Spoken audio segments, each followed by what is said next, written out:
Hey, what's going on? This is Dakota Graff at Onyx Coffee Lab. I'm here with my good friend, Benjamin Paz from Honduras. Super exciting. Benjamin Paz, or Benjamin Paz, just won the COE in Honduras. And we're really excited for him, and even more excited that I bid on this coffee and won it. So we're gonna brew it today. I've roasted it. I'm gonna walk us through an origami recipe that I love. I love it for a number of reasons. One of which, it's a small recipe. I do about 16 grams. For coffees like this that are really special and also expensive, I like to use a little bit less, stretch it out more. Also, I think the origami is a beautiful brewer, so we're gonna go ahead and brew some coffee. I'm gonna instruct Benjamin as we're brewing. So, let's get started. You ready? Yeah, I'm very ready. All right, so we got hot water. I believe this is third wave water. Any type of coffee brewing water's adequate for this. You wanna make sure you do use good water, because again, really nice coffee. You ready to go? I am ready. Let's do this. So we've went ahead and pre-dosed 16 grams. That is ground around a 19 on our Comandante. I did a double grind on this. I did a really coarse grind at first, and then separated some of the chaff out, and then ground at 19. You don't have to do that. I like to do it on some of the higher end coffees just to separate the chaff, get a little bit more cup clarity. So we're gonna go ahead and level our brew bed. You look pretty good there. Yep. I'm using 205-degree water. Ben has water that's just off boiling, so he should be settling around 205. So let's go ahead and tare our scales, and we're ready to pour. So let's go ahead and do about a 30-gram bloom. Just a delicate spiral pour. We're gonna wait for about 30 seconds. So while we wait, let's go ahead and talk about what coffee we're brewing. What variety is this? Well, first of all, thank you for having me. Sure. It's this is a Gesha that, you know, as Dakota said, won COE, and you know, it's such a big deal for me and for, you know, like for the coffee of Santa Barbara. Yep. We're gonna go ahead and sorry. Sorry. We're gonna go ahead and pour up to 85 grams. Jeez, who made this recipe? Me. So 85 grams. We're gonna stop, and then we're gonna pour at 160 up to 166 at 1 minute. So we're gonna raise that brew bed really high, get that brew temperature up. We're gonna extract a bunch of coffee. It's gonna taste great. So we're gonna let it drip through. We'll have a moment to talk more about the coffee. So let's go ahead and go up to 166. And we're doing a pretty aggressive spiral pour. We're spiraling out to the edges, and then I spiral back in as I'm approaching 166, and boom. It's done. All right. So it's a Gesha. It's a Gesha farm. It's grown in La Salsa, which is my farm.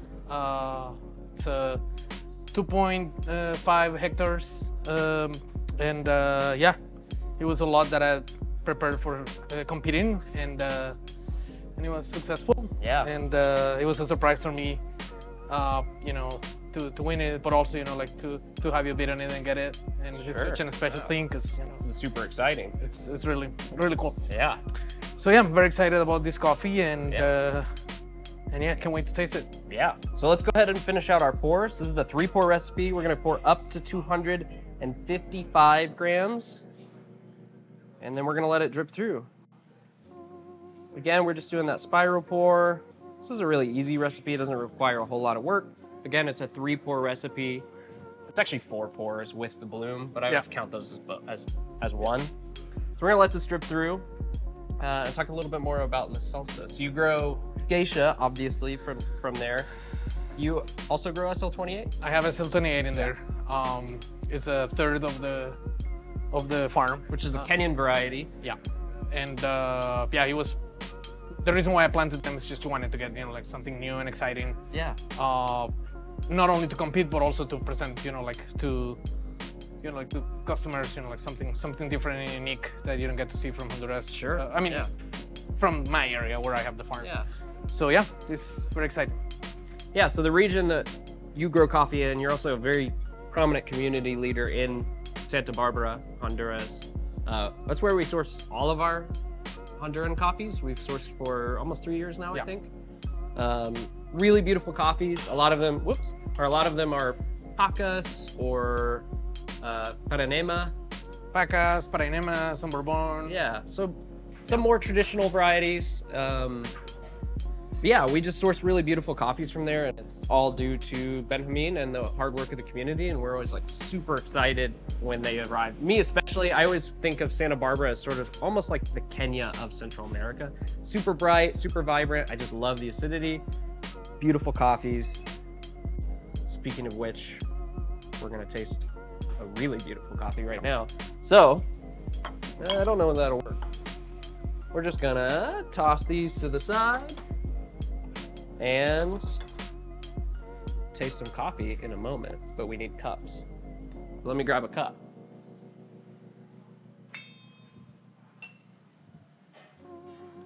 So, the drip out is around 3 minutes, 20 seconds. That's gonna provide you with about a 1.45, maybe 1.47 TDS.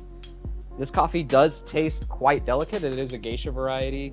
It's wash process, but it's also like a heavy, like limited oxygen fermentation, right? Yeah, there was the slight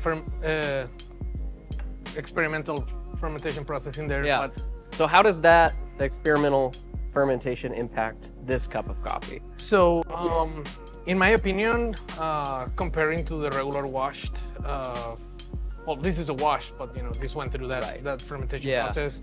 It's just basically added, in my opinion, a little bit more of body and sweetness to it. Still, you know, like maintaining the classic characteristics of the geisha, which is the florals, but you know, like got more like that, just like sweet, jammy, Right, you know, yeah. like flavors of peach that I really like, and it's, you know, like a highlight in the cup, and it makes a difference within the rest of the Yeah. geishas from the area. Definitely. And, yeah. What I love about this coffee in particular, and not only our friendship is the reason I bought it, but it's also a really beautiful coffee. You mentioned that like beautiful peach note. Yeah. For me, especially the way that we've roasted this, it's more of like a caramelized peach. There's also like a really strong jasmine floral, very delicate quality of this coffee, which is obviously the Gesha variety Yeah. and the immaculate processing. So yeah, we're brewing this at a 1:16. It tastes quite light. If you find that you want a stronger cup, you can brew it at a higher ratio, and that'll give you a stronger cup without sacrificing much of the florals.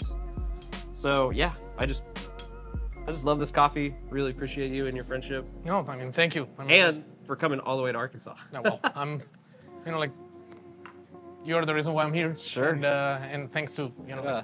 Onyx and everything for this. This is, you know, Yeah. like for a coffee producer, you know, like this is definitely a highlight of a career, and yeah, we're just overwhelmed and excited, Sure. and super eager to taste this. Well, cheers. Salud. Let's taste it.